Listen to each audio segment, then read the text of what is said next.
আসসালামু আলাইকুম। আপনারা কেমন আছেন? আশা করি আল্লাহর রহমতে ভালো আছেন। আমিও আল্লাহর রহমতে ভালো আছি। বরাবরের মতো সকালে খাওয়া দাওয়া করে দুপুরে কি রান্না করব তাই একটু গোছগাছ করছি। আজ কি রান্না করব তাই একটু একটু করে আপনাদের সাথে শেয়ার করব।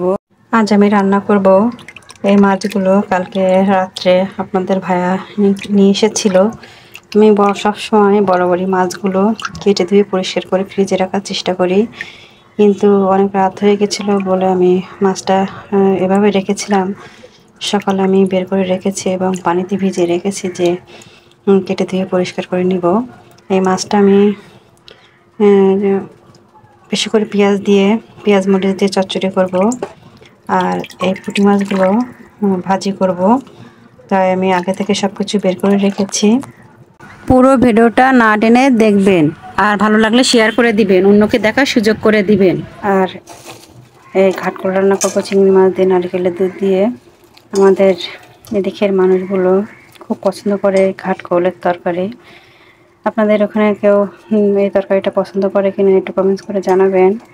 আমাদের এখানে খুলনার মানুষ খুব পছন্দ করে, খুব মজা করে রান্না করে খায়।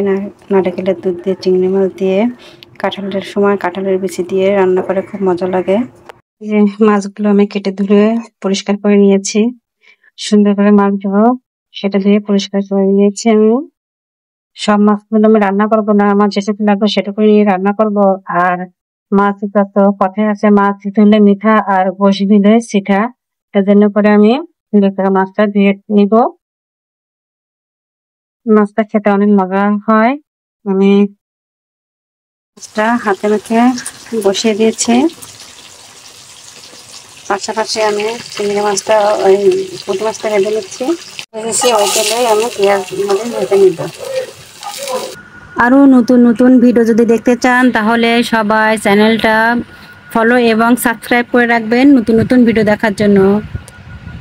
এই দেখেন কি সুন্দর তেল ফুটে গেছে। কাঠকলের তরকারিটা যা দেখতে ভালো তা খেতেও ভালো। কথায় আছে আগে দর্শনদারি তারপরে বন্দিচারি। দেখেন কি সুন্দর তরকারিটা কালার চলে এসেছে, কত সুন্দর হয়েছে, তেল ফুটে গেছে। মাশাআল্লাহ, আমার রান্না কমপ্লিট হয়ে গেছে।